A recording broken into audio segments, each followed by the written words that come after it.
Des bâtiments détruits, des tonnes de pierres et de fer qui s'amoncellent, des soldats, des pompiers, des secouristes, une vraie scène de chaos.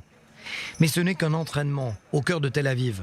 Quelques mois après leur dernier déploiement à Surfside, à Miami, les soldats et soldates de l'unité nationale de la défense passive se réunissent pour un exercice plus vrai que nature.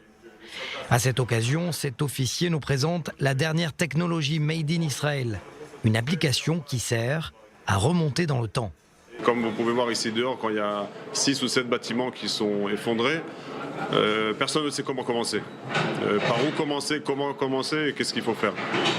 Grâce à cette technologie qu'on a réussi à faire, une application qui s'appelle Maya, nous avons la possibilité de se cibler exactement à chaque personne d'après les données que nos soldats, nos chercheurs peuvent trouver sur place. Bon, on a la possibilité de voir le bâtiment, comment il était fait avant et après.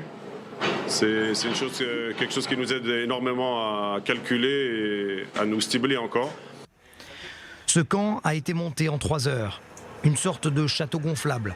Du PC sécurité aux toilettes et douches. Y compris cette invention israélienne. Une machine qui transforme l'air ambiant en eau. Jusqu'à 200 litres. Mais pas que. Cet escalier en bois très solide a été construit sur place pour évacuer les blessés. Ce trou, qui sert à extraire également les blessés, est triangulaire.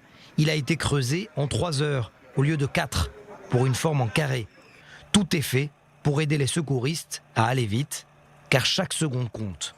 Le fait qu'on ait pu faire une application comme ça, chaque personne qui cherche, même avec son téléphone par exemple, quelqu'un a trouvé une montre, il la prend en photo, automatiquement je sais exactement à quel endroit il a trouvé cette montre, et après avec toute la centrale, tous ces données arrivent dans une centrale, et ici on a tous nos chercheurs qui arrivent à retrouver et à faire le rapport avec chaque personne ou chaque chose. Comme vous pouvez voir ici, on a des soldats et des chercheurs qui sont en train de creuser sur des murs.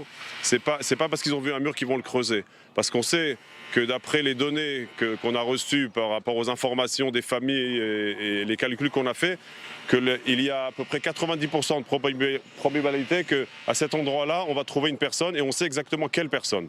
C'est pas seulement de chercher, on arrive à se centraliser. Un savoir-faire et une expérience reconnus dans le monde. Cette unité vient d'ailleurs d'être accréditée par les Nations Unies. Une délégation d'Amérique latine est en visite ce jour-là. Israël est l'un des pays leaders dans ce domaine et il est très important pour mon pays, l'Argentine, d'interagir et comprendre comment il s'entraîne. Tout le monde sait que le Chili est sur la ceinture de feu du Pacifique et que nous avons beaucoup de volcans en éruption, de séismes et de tsunamis. Je peux vous dire qu'aujourd'hui, j'ai appris beaucoup de l'armée et de cette unité. C'est essentiel pour nous d'obtenir ce savoir, d'autant que cette unité n'est composée que de réservistes. Ces hommes et ces femmes sont en effet tous réservistes. Ils ont servi entre 100 et 150 jours cette année. Quand vous arrivez ici, qu'est-ce qui se passe? C'est quoi votre travail? Le travail d'abord, c'est d'arriver aux personnes vivantes le plus vite possible. C'est notre but. Maintenant, quand on arrive à un endroit comme ça, où on entend les cris, on entend les gens « venez me sauver », chacun demande de l'aide. Faut savoir comment commencer. Si on n'est pas ordonné, si on ne sait pas exactement notre travail et ce qu'on doit faire, automatiquement on se perd et on commence à creuser ou faire des choses qui nous font perdre du temps. Ça veut dire que quand vous arrivez même plusieurs heures, par exemple en Guinée équatoriale où vous étiez ou aux États-Unis, vous entendez encore des gens qui crient et l'odeur de la mort, j'imagine aussi.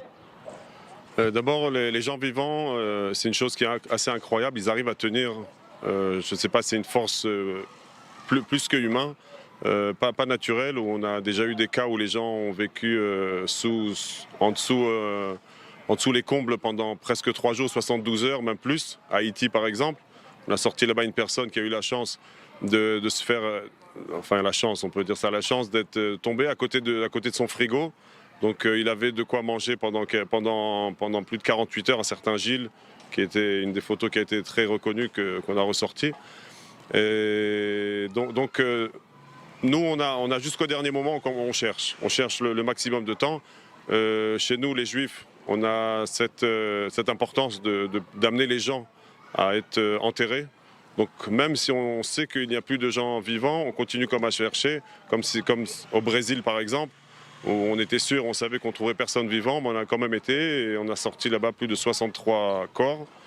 Les familles nous ont remerciés énormément, on a trouvé des enfants, il y avait un bus d'enfants qui était envahi par le sable et chez nous c'est une des choses qui est très importante. Bien entendu on fait le maximum pour trouver des personnes vivantes, mais même s'ils sont plus vivantes, notre devoir c'est de les sortir et de les ramener aux familles pour pouvoir les enterrer et faire tout ce qu'il se doit. Mais ce qui est intéressant, et vous m'avez dit que cette technique, elle n'est pas que israélienne. Vous la donnez aussi à tous les pays avec lesquels vous coopérez. Une de ces techniques, il y a beaucoup de techniques qui sont que israéliennes. Et nous, on fait tout pour pouvoir la donner aux autres aussi. Parce que notre but, comme j'ai dit, c'est de sauver des vies. Ce n'est pas que des vies dans notre pays ou des vies que de chez nous, c'est de sauver le maximum de vies dans le monde entier. La vie normale, vous me disiez d'ailleurs que vous êtes un père de famille de 6 enfants, vous êtes grand-père, vous lâchez tout et vous allez aux 4 coins du globe. Ouais, je pense que c'est une mission. C'est une mission qu'on a, une mission à un mérite. Je crois que c'est aussi un mérite que, personnellement, je pense que je mérite d'avoir ça, de pouvoir sauver des vies. On est prêt n'importe quand, n'importe quel moment.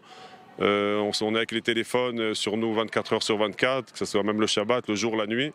On peut être appelé à n'importe quel moment. Ma femme, les enfants aussi connaissent ce mode de vie.